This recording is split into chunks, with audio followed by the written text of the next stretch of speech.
Hey everybody, this is Rob Vegas. I'm checking in from Melbourne, Australia, and of course we're back with another installment of Movie Month, and we are going to crack on with another epic war film.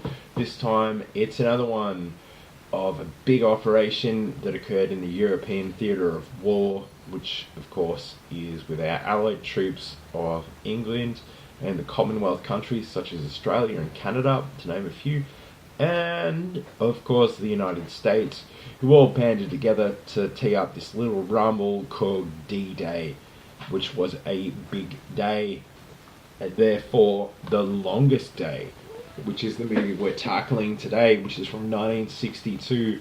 It's another star-studded affair. We've got John Wayne, Richard Todd, Robert Mitchum, Richard Burton. He's back. So Richard Burton's back. You know, it's a good time when he is back in town. Sean Connery, Henry Fonda, George Segal, Kurt Jurgens. This is another star-studded affair, and again they use the stars to just bring you to the box office, and also, which we'll talk about later, just associate you with where everything's happening in the movie. It's 1962 was when this came out. It's filmed in glorious black and white. I hope you people out there love yourself some black and white movies, because it is fantastic.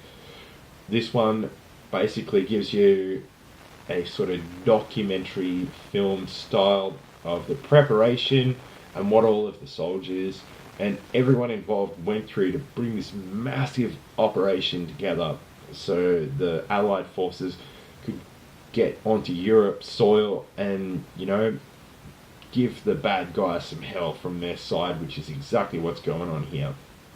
This is another long movie, so you're going to be sitting down for about 3 hours watching this. That's not a bad thing, because again, the pace just absolutely whizzes by, and there's so much action and plot development and twists and things like that, and they actually bring to life a lot of the anecdotes and stories that occurred during the day. You've got glider landings, you've got paratroopers going in behind the enemy lines, you've got the lot. It really showcases how crazy and how intense the A, organisation, and of course B, the actual going through and undertaking of this operation is, and it leaves no detail out. This is intense stuff. So if you've not seen it, and you're interested in, you know, World War II history, and of course just how this massive operation and this massive undertaking and the logistics of it, this showcases the lot. So I really recommend it based on that alone. But hey, it is really entertaining as well, and the actors do what we talked about in A Bridge Too Far. One of the reasons they picked so many of the different actors is to sort of transport you from each geographical position. So for example, when John Wayne's character turns up, you know, it's like, oh yeah, he's located in that zone and that's where the conflict is there. And of course it takes you, like, there's 4 different beaches where the landings were. There's like umpteen parachute drops, there's glider landings, there's commando raids, or commando raids I should say. There's the French underground sabotaging the German forces as well on top of that. So there's a lot going on, and it manages to, you know, keep it all in a cohesive narrative. So A, you can follow what's happening in the movie, and B, be entertained.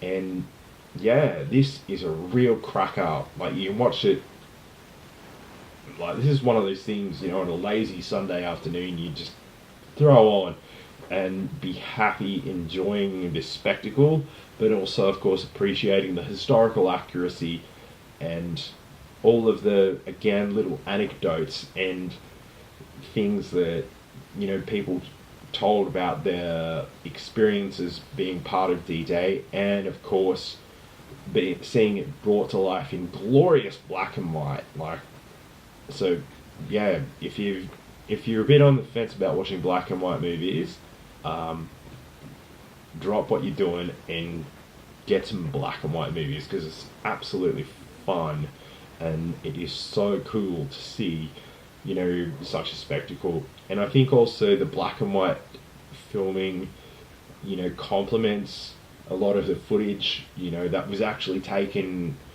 in a lot of those situations in World War Two where that was all they had to film with at the time, black and white cameras. And this adds to the sort of documentary style and the authenticness, as it were. So it really throws you in, and yeah, it's cool stuff.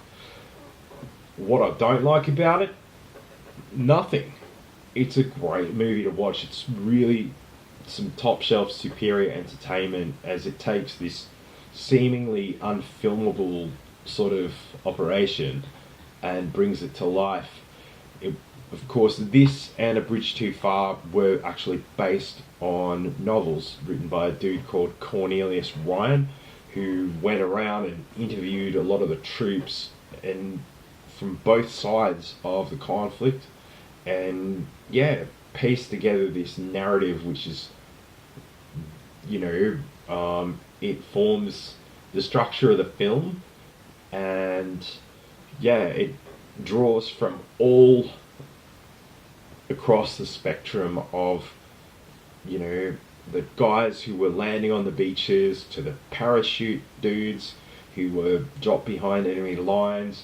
And, there's all these little widgets, as it were, like these little sort of tales that unfold, and it's based on people's experiences from when they were, thrown into combat, and it, honors the troops. And something else as well, it doesn't, sometimes you watch a movie and the bad guys, like say for example the Germans in this case, they're shown twirling their moustaches and, being kind of ludicrous characters that are larger than life. But this really takes both sides of the battle and how they reacted to the situation, and also of course, makes it's like, geez, these guys from like Germany were just doing their job, and you can see the frustration in a lot of the characters, especially one of the airmen from the German side of the battle, and he's like, you've got to be kidding me, like I've been sent to,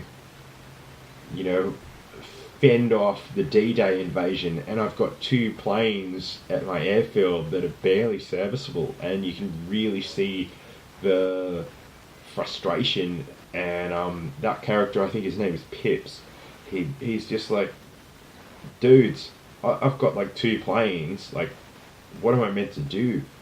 And his fate in the movie's never resolved, which is quite, like, it might seem like he just pops up for a scene, but it's one of those little story beats that kind of kicks.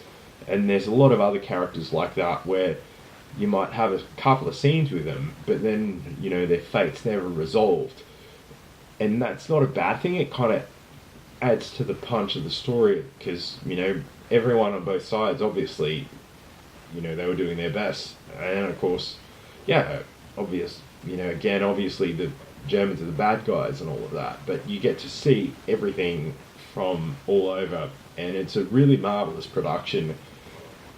So, what can I say about The Longest Day?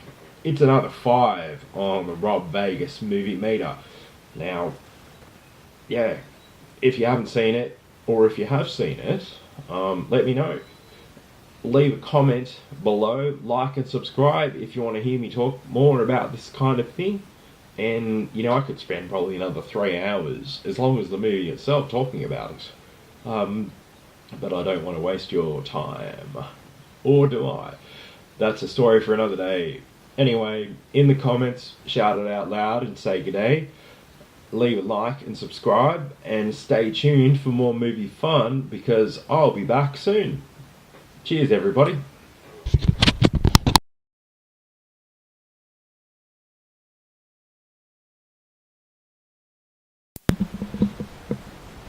Yeah, it's raining a bit outside, isn't it?